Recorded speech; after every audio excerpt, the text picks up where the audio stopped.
बिस्मिल्लाहिर्रहमानिर्रहीम। अस्सलाम वालेकुम। मैं हूं हसन रज़ा और जो स्टोरी मैं आपको सुना रहा हूं उसका नाम है पत्थर के सनम। आज उसकी 7वीं एपिसोड मैं आपको सुनाऊंगा। बहुत ही अच्छी स्टोरी है। अगर आपने पहली 6 एपिसोड नहीं देखी तो मेरे यूट्यूब चैनल पर वो मौजूद हैं, आप ज़रूर सुनिएगा। उम्मीद करता हूं आपको आज की भी जो एपिसोड है वो ज़रूर पसंद आएगी। एपिसोड शुरू करने से पहले मेरी आप सब दोस्तों से गुजारिश है कि मेरे चैनल को सब्सक्राइब करें और वीडियो को लाइक ज़रूर कीजिएगा। बिस्मिल्लाहिर्रहमानिर्रहीम।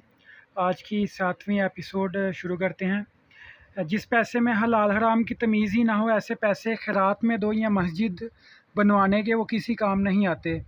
हुमा बाजी की बात सुनकर शहीन बुरा सा मुंह बना लेती है। नरगस खाला के इतने बुरे रवैये के बावजूद भी अम्मी का दिल उनके लिए बहुत नरम रहता। वो कहती, जो भी हो वो हमारी बहन है, वो जो भी करे तुम छोटे हो, तुम लोगों का हक नहीं कि तुम उसको जवाब दो। मैं जल्द से जल्द अपनी पढ़ाई पूरी करना चाहता था ताकि जॉब हासिल करके अपनी अम्मी को काम करने से रोक सकूं, घर के अच्छे दिन ले आऊं। ग्रेजुएशन में भी 2 साल बाकी थे। हुमा बाजी ने ग्रेजुएशन करने के बाद मास्टर में दाखिला ले लिया। साथ में मोहल्ले के बच्चों को घर में पढ़ाने लगी। अम्मी अब्बू बहुत खुश थे कि आहिस्ता आहिस्ता अच्छा वक्त आने वाला है। मैं बस उनकी आंखों में देखता जिसमें सारे दिन की थकन होने के बावजूद भी वो हमारे सामने ऐसा ज़ाहिर करते जैसे वो थके ही नहीं हैं। मेरी एक और खाला थी जिनका नाम शाजिया था। उनकी एक बेटी थी, आलिया। शाजिया खाला अच्छी थी लेकिन बहुत पहले मैं उनसे मिला था। शाजिया खाला की एक बेटी थी, आलिया।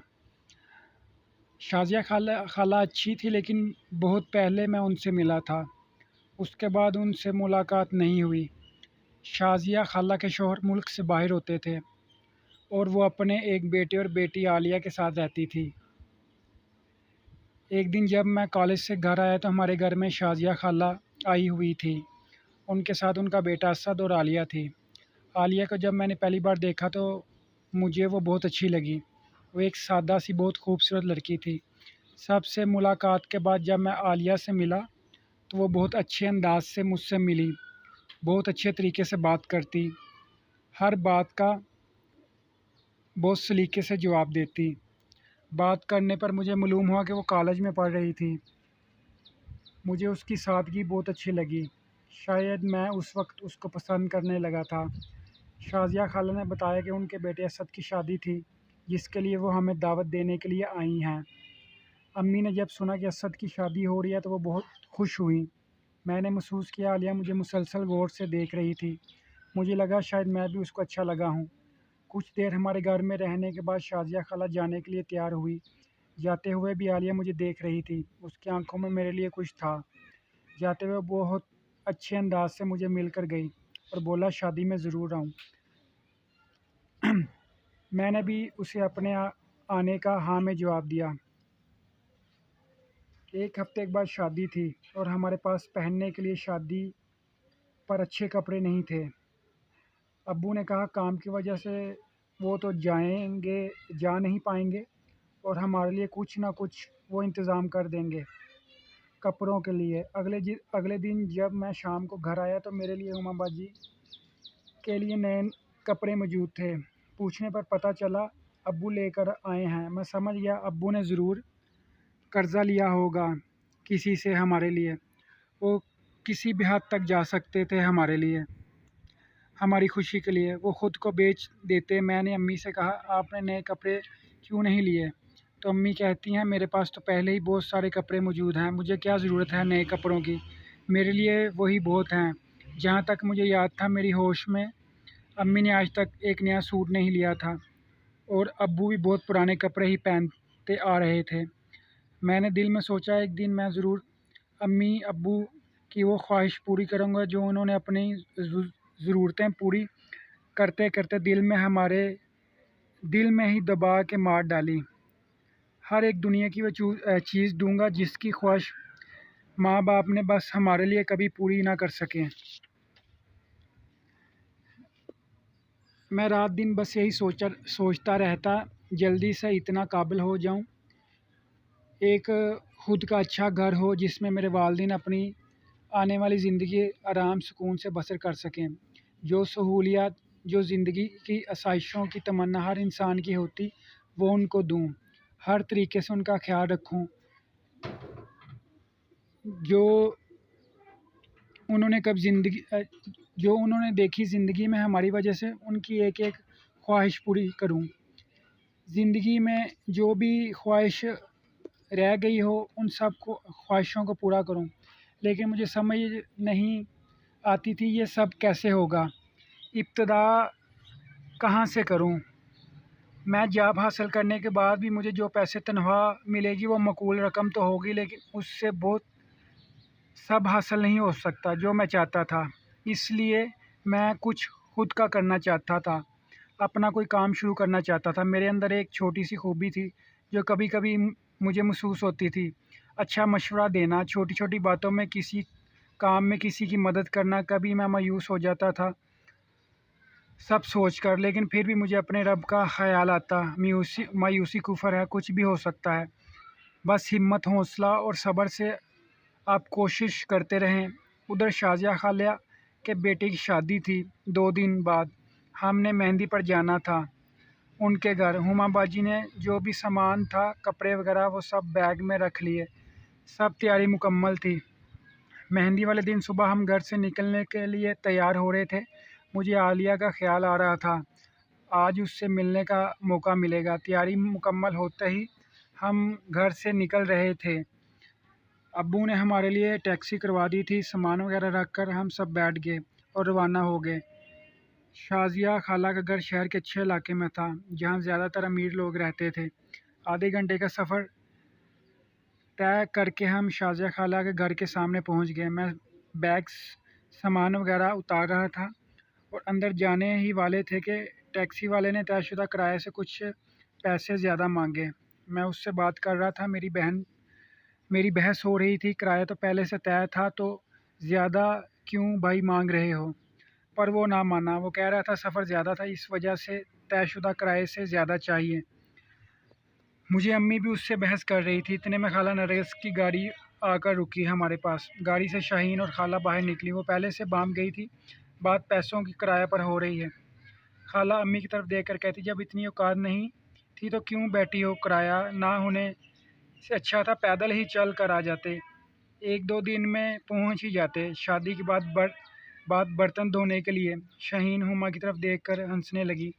मुझे बहुत गुस्सा आया। मैं बोलने ही वाला था, अम्मी ने मुझे रोक लिया। बहरहाल मैंने टैक्सी वाले को पैसे दे दिए जितने वो मांग रहा था। उनके सामने वो बहुत हंसते हुए अंदर चले गए।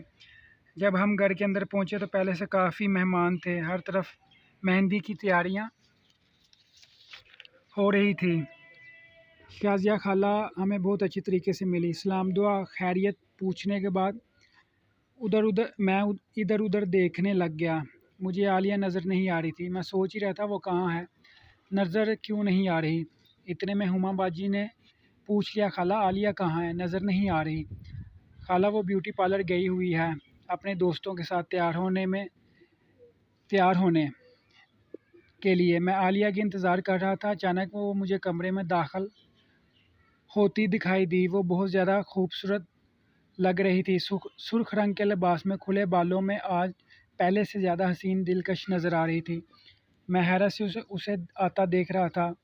वो पास आकर मेरी अम्मी से मिली। हुमा बाजी से मिलने के बाद एक हल्की सी मुस्कुराहट के साथ उसने मुझे देखा। वो मेरी तरफ देखकर अपना हाथ बढ़ाकर पूछने लगी, कैसे हो तराब?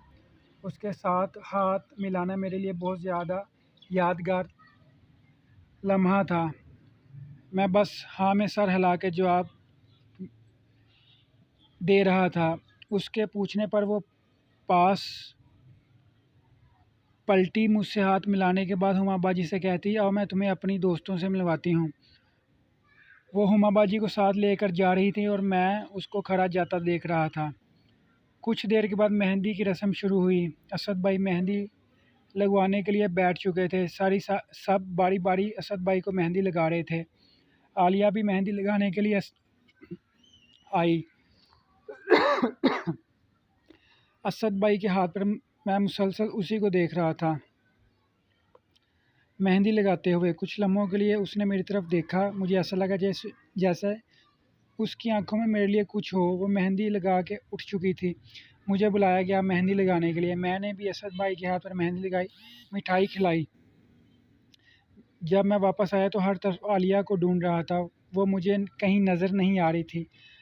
गार्डन से कमरे की तरफ उसे हर जगह तलाश कर रहा था। अचानक एक तरफ से निकल कर मेरे सामने आ गई। किसे ढूंढ रहे हो? मैं एकदम घबरा गया। मैंने कहा, नहीं, किसी को नहीं ढूंढ रहा। आलिया हंसी और हंस के कहती है, तो फिर तो फिर मेहंदी छोड़कर यहाँ क्या ढूंढ रहे हो? मेरे पास कोई जवाब नहीं था। आलिया कहती, मैं जानती हूँ तुम किसको ढूंढ रहे हो। मैंने बेख्तियार कहा, किसको? आलिया ने कहा, मुझे ढूंढ रहे हो? और किसको? मेरे मुंह से निकला, हाँ वो नहीं, मैं तो नहीं ढूंढ रहा था। मेरा हाल देखकर वो हंसी और कहने लगी, मुझे पता है, मुझे पता चल जाता है, तुम मुसलसल मुझे देख रहे थे। मुझ पर ही नज़र टिकी हुई थी तुम्हारी। मैंने जवाब में मुस्कुरा दिया, उसे देखने लगा। आलिया कहती, अच्छा अब बाहर चलते ये ना हो कि बाहर चलते ये ना हो कोई हमें ढूंढ रहा हो। मेरे लिए ये चंद मिनटों की मुलाकात बहुत ज़्यादा खूबसूरत थी। मेहंदी की रस्म ख़त्म होने के बाद सब घर वाले साथ में बैठे थे। आलिया, उसकी कुछ दोस्त, शाहीन, हुमा बाजी और मैं भी। कुछ खाने की बात हो रही थी। मजाक में कुछ लड़कियां कहती, पिज़्ज़ा खाना है। एक और लड़की बोलती, मंगवाएगा कौन? कौन पैसे देगा? खाला नरगस ने ये बात सुन ली। वो कोई मौका हाथ से जाने नहीं देती थी। वो जल्दी से बोली, आपके दरमियान इतना अमीर आदमी तुराब बैठा है, ये मंगवा देगा ना? आप सबको ये अल्फाज सुनकर मेरी तो हालत अजीब सी हो गई थी। मुझे पता था मुश्किल से ही मेरी जेब में 200-300 रुपये होंगे। वो भी अब्बू ने मुझे दिए थे। रख लो बेटा, तुम्हारे काम आ जाएंगे। मेरा ऊपर वाला सांस ऊपर और नीचे वाला नीचे ही रह गया था। शर्मिंदगी के एहसास से मैं तो आलिया की तरफ देख भी नहीं पा रहा था।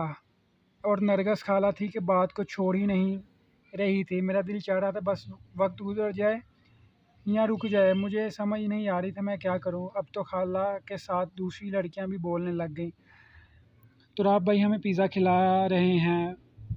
मैंने बहुत ज़्यादा शर्मिंदगी महसूस की। मेरा दिल चाह रहा था मैं फ़ौरन यहाँ से चला जाऊँ। बहरहाल बहरहाल मैंने जेब में हाथ डालकर जितने भी पैसे थे वो निकाल कर सबके सामने रख दिया। अभी तो बस यही है मेरे पास। अगर इन पैसों से कुछ मंगवा सकते तो आप ले लें प्लीज़। मेरे हाथ में 200 रुपये देकर नरगस खाला बात को बढ़ाने का और मौका मिल गया। नरगिस खाला को बात बढ़ाने का और मौका मिल गया और वो कहती हैं, इतने पैसे तो आजकल एक स्कूल का बच्चा बस एक वक्त के खाने पीने में उड़ा देता। तुम इतने पैसे से इन सब के लिए पिज़्ज़ा मंगवा रहे। मुझसे अब और बर्दाश्त नहीं हुआ। मैं वहाँ से उठकर तेज़ कदम से चलकर बाहर बाहर की तरफ निकल गया। हुमा बाजी भी पास खड़ी सब देख रही थी। मुझे बाहर की तरफ जाता देखकर वो भी मेरे पीछे आई। मुझे आवाज़ देकर रुकने का कहा। ना चाहते हुए मैं रुक गया। हुमा बाजी मेरे पास आई। मेरा अफसरदा चेहरा देखकर मुझे देखकर कहने लगी, इस दुनिया में बस अच्छे कपड़ों और पैसों की कदर है, इंसान की कोई कदर नहीं। ये तुम्हारे लिए आज एक सबक था। इसको ज़िंदगी में हमेशा याद रखना। इसका जवाब बस तुम्हारा मुस्तकबिल देगा। परेशान मत होना। दोस्तों, आज की एपिसोड यहीं तक थी। उम्मीद है आज की एपिसोड आपको पसंद आई होगी।